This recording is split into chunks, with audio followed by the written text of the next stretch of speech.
Hey everybody, welcome back. This is version 2 of how to create a ReactJs application without utilizing a framework.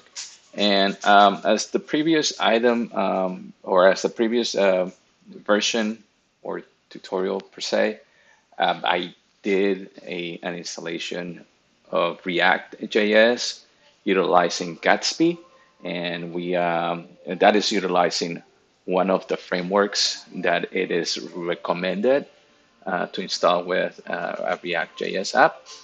And then we came about and tried installing a new app without utilizing a, a framework, which returned into an issue because the actual file that is used to create a new app was giving us issues. And so in this new video, we're gonna try and we're gonna attempt to do that again to create the app without utilizing a framework.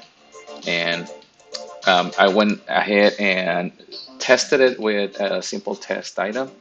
And what I did before that, I installed the Create React app plugin by the way of doing I'm gonna trace back, by the way of installing a Create React app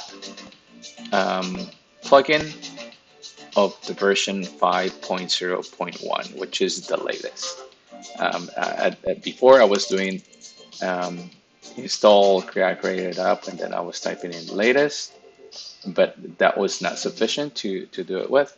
So instead, I went ahead and installed the direct installation of that one plugin, which resulted into a good installation. However, this plugin has been deprecated and is looking for supporters. And so in the meantime, you can use it as long as you can. Otherwise, you're going to have to use a framework, which now we know that is a Remix framework, or Gatsby, or Next.js, or any other framework that supports React Native or React.js application. And I'm going to go ahead and run the code to install a new sample app. I'm going to do npx create React app. That is the plugin that is gonna let us create a new React app, and I'm gonna call this sample app, and I'm gonna run it. It's gonna tell me to install the following packages, which this is kind of annoying because I already did. So, but we know how to trigger it if this doesn't work. So now it says, oh, and one thing that I forgot to mention is that you always have to read and the logs, because these help you target what is going on with this app. So it says you are running a create-react app of 4.03, which is behind the latest release of 5.0.1.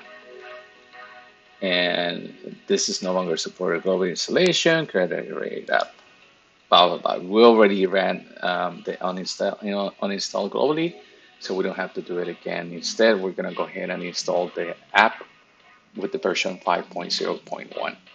I mean, and the plugin. So we're gonna do npm install create react app at version 5.0.1. That is going to install it, and then we're not gonna fix the severities, because again, this is more if you want to go this route. So it is totally up to you. So yeah, just be sure that you read what you're installing. Right now, this has 5 packages. I mean, 67 packages that were added, and audited 68 out of those. Um, excuse me. 5 packages are looking for funding, meaning that they are no longer being supported. and this can be attached to this one plugin. Actually, it is attached to this one plugin. A single plugin can be dependent on many other packages, so just be aware of that. And after those five packages, then there are three of them which have three severe vulnerabilities, and so you have to fix those. If you run this code, it actually will install it, but it will not fix those issues. It is basically just saying like, yeah, okay, you want it? Go ahead, we'll give it to you. So just be aware of that.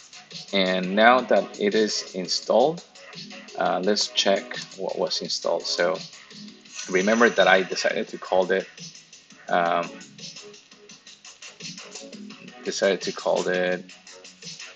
uh, oh no, I just installed the plugin, so now I'm gonna run the code. I don't know why he added all these items, but you know, it is whatever. And this is my previous test. So we're gonna create now a new application. So we're gonna do npx create React app, and then we're gonna call it sample app. It's generating all the necessary items. This is creating the folders, all the file structure, because remember in the past we installed it and it didn't give us a template. So now this is generating a template with the tree and everything. So it's going to give you a little bit of a way of sectioning or putting together your single page application.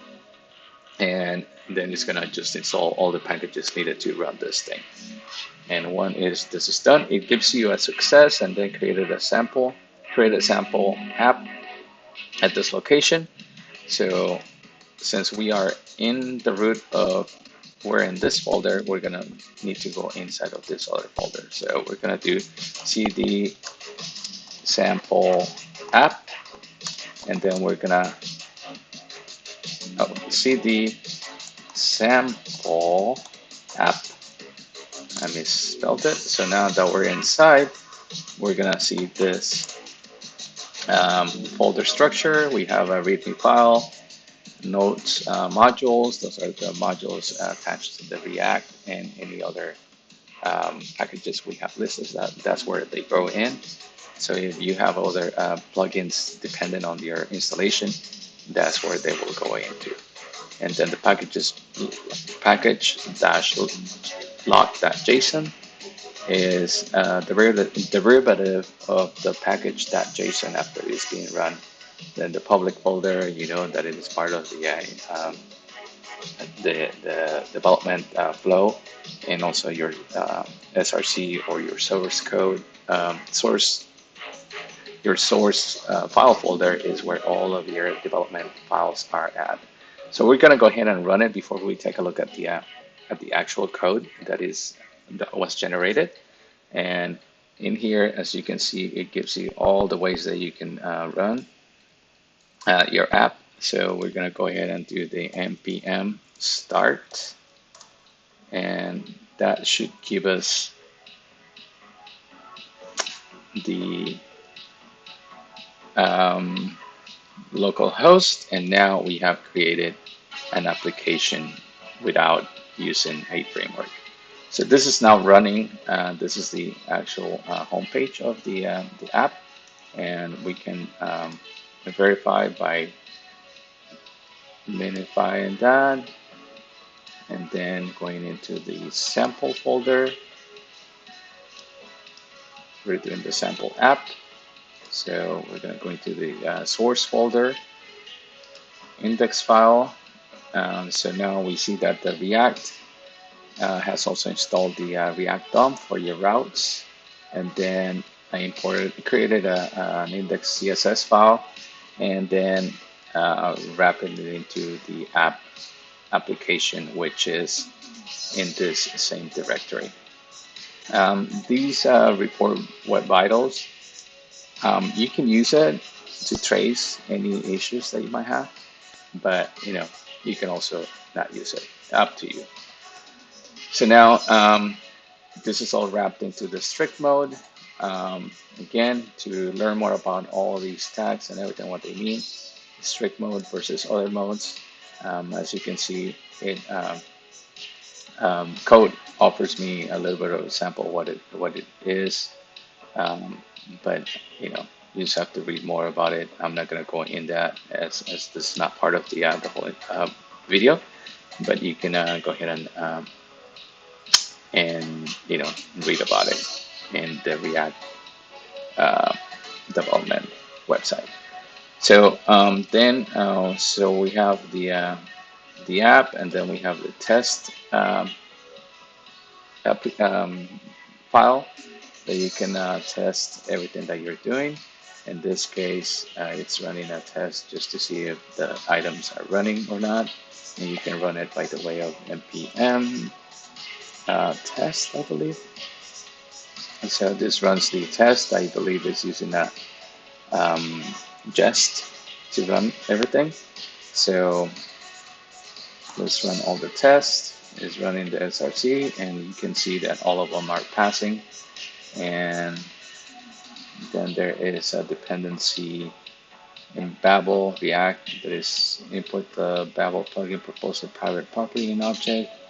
So this again, you have to read the logs so you can tackle in these issues that might be warnings or might be errors. You decide what to do with them.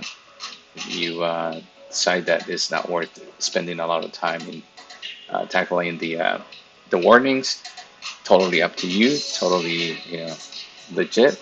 It is what you do with it, basically.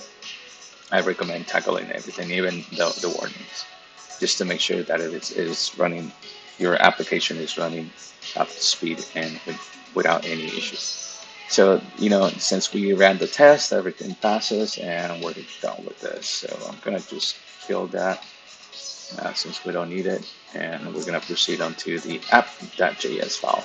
So this app.js file is where we make manipulations or anything about the code. So we are using functional components. Each item, actually, this is not. It can be considered a component, but I usually set up my folder structure as um, I have my components, and then I might have my uh, utility folder,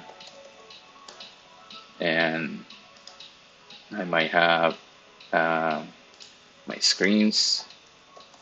Screens, you can call it whatever you want. You want to call it pages, call it pages. But this is where you would put your pages folder, your pages files, and within this you build in the tree that you're going to be using. For instance, if you're going to have a about us, contact us, and home, um, you would create the associated folders like home, and then you would create another one that says about,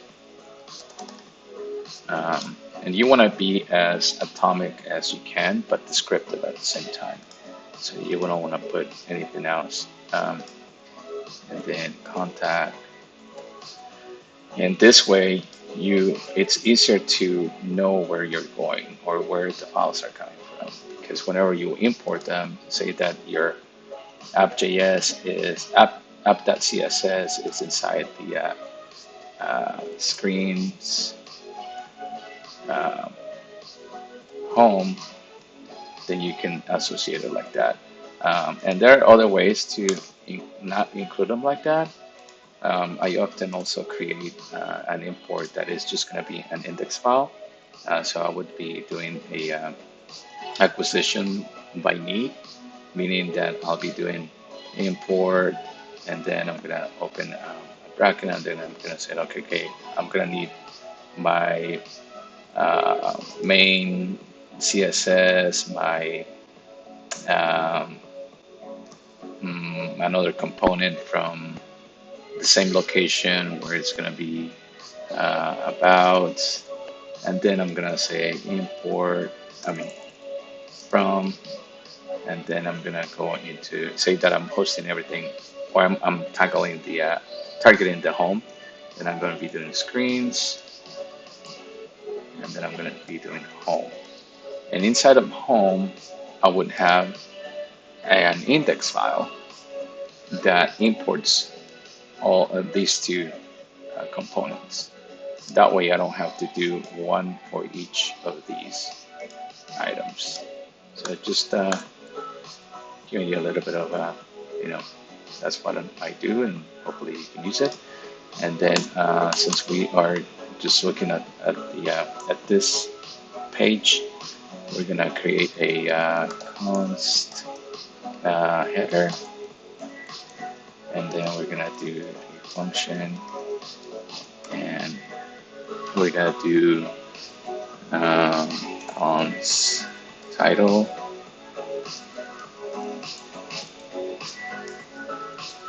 all caps, and then return. And JSX always requires an opening or a leading tag. So you can do this, or you can do, I think you can also do something like div um, class equals whatever, if you want to do it this way. That's going to give you an error.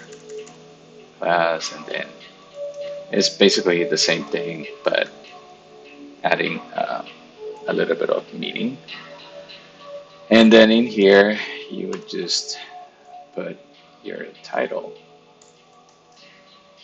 and then you would grab this and place it in, let's place it on top of the logo. And that is it.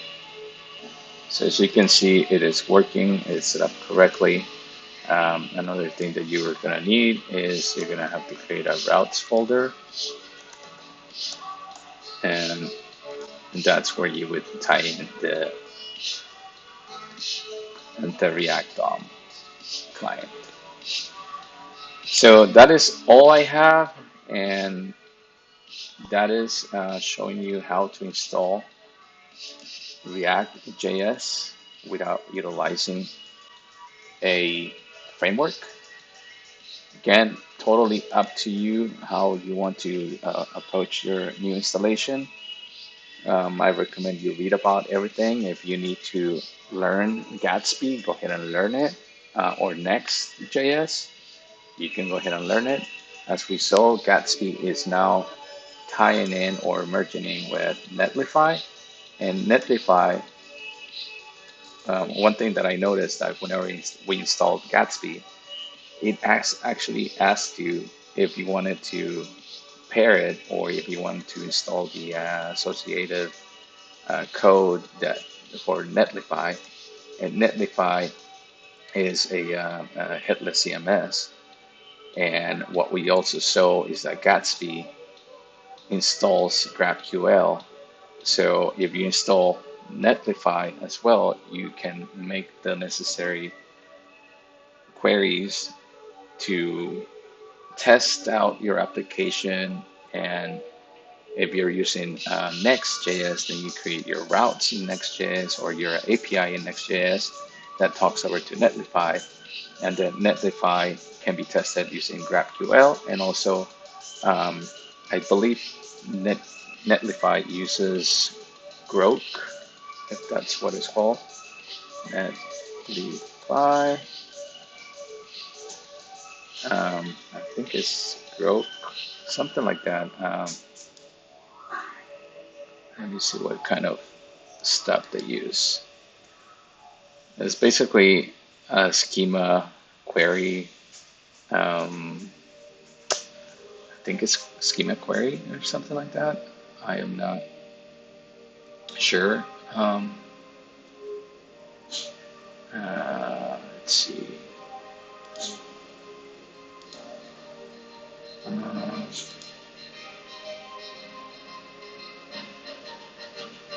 Really, I don't want to go through all of this, but if you can see, it's like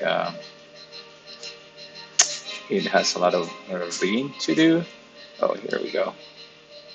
Yeah. So this explains everything, you know. So this is like what I was talking to you about the growth, and um, this is like the schema. Um, the schema is right here, and um, it basically, I think this is what comes back from Netlify. So yeah, so there's like a bunch of reading that you have to do, and again, maybe you want to learn it. It's good to have this backing of headless CMS. I prefer Sanity, and no, and that's not Sanity to myself, which I do appreciate my Sanity, but at the same time, I use Sanity instead of Netlify. It's another CMS. So Sanity.io, it's what I use, and I find it very easy to implement and very easy to understand. So check it out. You know, this is free, totally free. You can obviously buy enterprise solutions, and also if you want more stuff, like if you have a huge amount of traffic, which I hope you do, then you can do per month per user, and this is pretty cool.